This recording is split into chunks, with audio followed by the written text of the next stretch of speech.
Hi friends, new video, new topic. Welcome. This is a subject today which will be of real interest to you. And before that, please subscribe to the channel so that we can have these communications regularly. Today we will be discussing something very interesting. The topic is a saying again, which is people evaluate you on the basis of what you did so far in life. People evaluate you on the basis of what you did so far in life, but you should never do that mistake of evaluating yourself on the basis of the past. You should evaluate instead yourself on the basis of what you are going to do. This is a very important thing in life. The society, people around you, when they evaluate you on the basis of what you did so far in life, you cannot blame them. Society cannot do anything else than that in evaluating you. They have to analyze what you did in life so far when you go for a future plan. The time-old system of the present looking at future on the basis of the past is what is practiced by society. Now, you as an individual should never be doing that. You should always evaluate you and be going ahead on the basis of what plans you have in mind for future. I give an example. A student who has been a continuous failure or intermittent failure or just remain possible all his lifetime, student days. One fine morning during his school final class examination, just before the school final examination, comes and promises his parents that he will be scoring a high mark, maybe even a first class. The parents will be, out of no choice, laughing at it. Because they know the history of their son is so bad that he comes today and claims that he will be passing, he will be claiming, he will be scoring very high marks in no time. Maybe this is happening just within 4 months of the next examination. The boy will be teased, mocked by his peer group, by the society, by those whosoever comes across this declaration of the boy or the girl.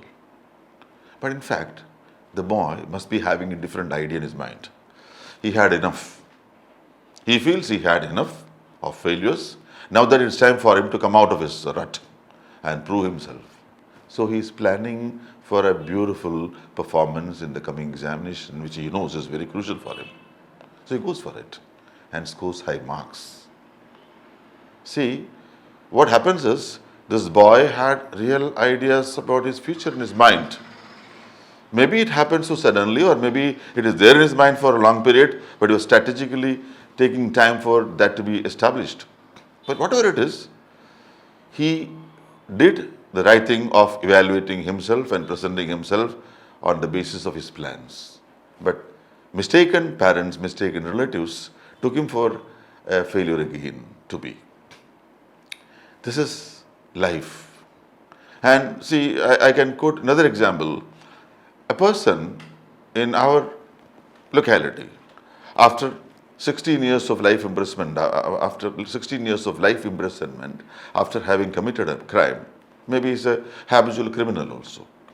But this time, he comes out of the jail with a huge idea of changing and reforming and reviving himself.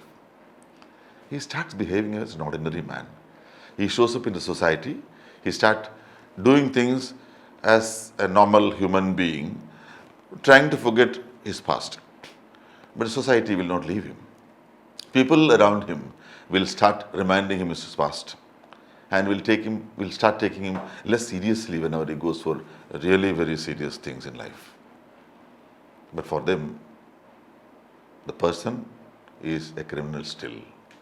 But the gentleman has decided, maybe during his enjoyment, he was thinking and trying to decide that he will have a different life altogether. Such examples are in plenty in our life.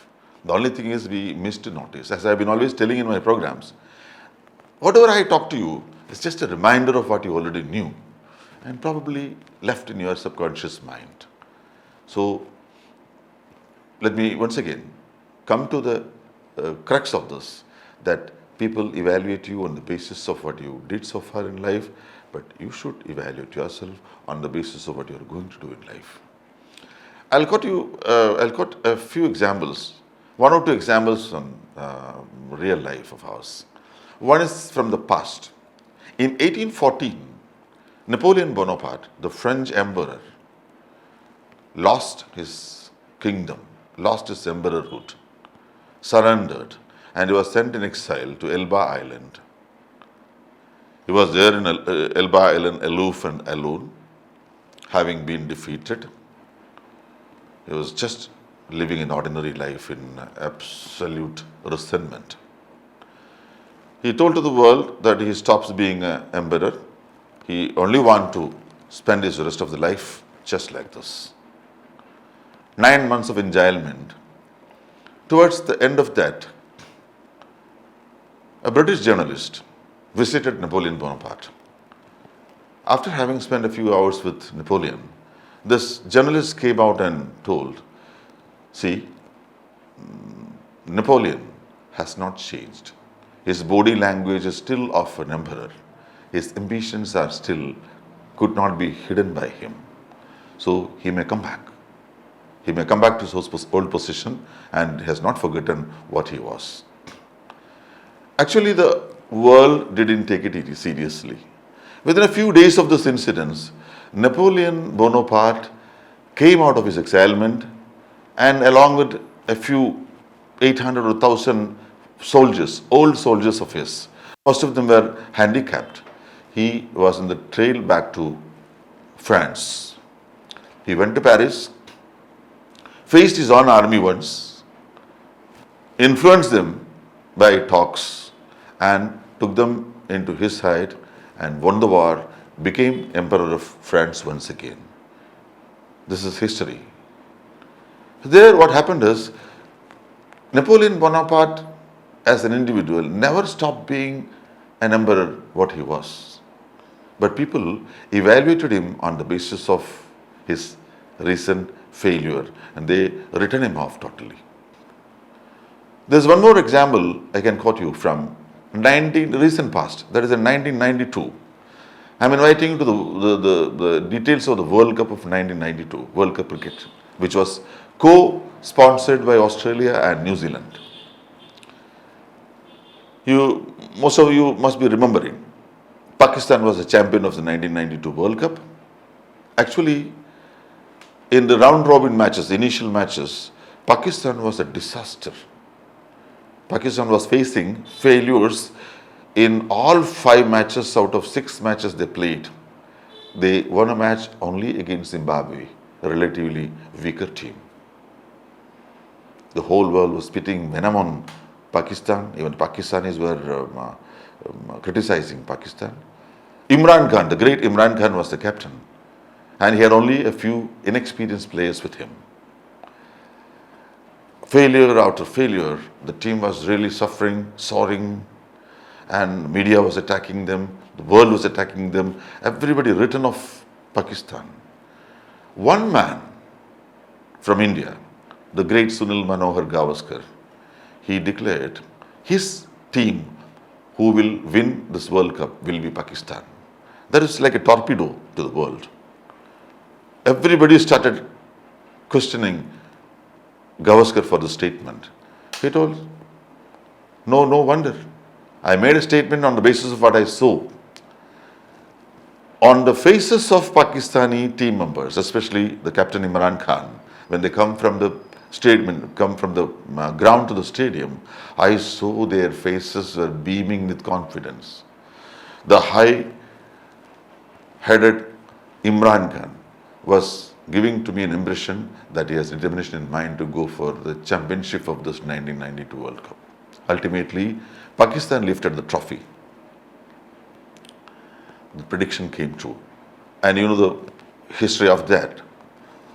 Sunil Manohar Gavaskar was the only Indian who was invited to Pakistan for the jubilations and celebrations of Pakistan team.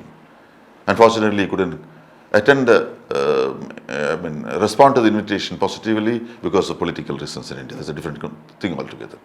So friends, there also On the basis of what they have been doing, the Pakistan team was written off by the world.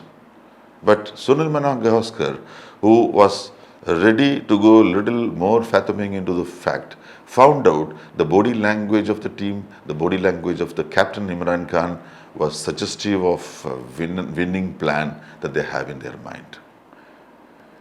This is how the world, the society is responding to people, and this is how people who are determined to win are going ahead against all odds. Friends, this is a period of Corona and COVID-19. We are also facing a situation of disaster of economy. Worldwide, the universe, the global economic disaster, the world is reeling under so many problems which caused by COVID-19. But and among this dismays and confusions also, we see some faces which are really giving us expressions of hopes, expressions of new world. Don't underestimate them. They are going to make it really. And try to be one in that is my humble request and suggestion to you, like I'm also trying to do myself.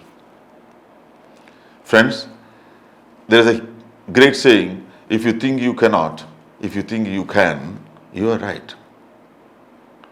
If you think you can, you will do it. You will do everything to be making it possible. And if you think you cannot, you surrender before it starts. And there is no such thing called good decision or bad decision. There is only one entity, that is decision. You take a decision, be with it, go with it, support it, it becomes a good decision. You take a decision and don't go with it, don't support it, don't take any effort to make it fulfilled, it becomes a wrong decision. Ultimately, your support, your confidence, your effort will make things happen. And have that confidence to go ahead even when everything is against you. Thank you very much. Hope you enjoyed this. Please comment, post your comments also along with subscribing the channel. Girish, Braintrain. Thank you very much.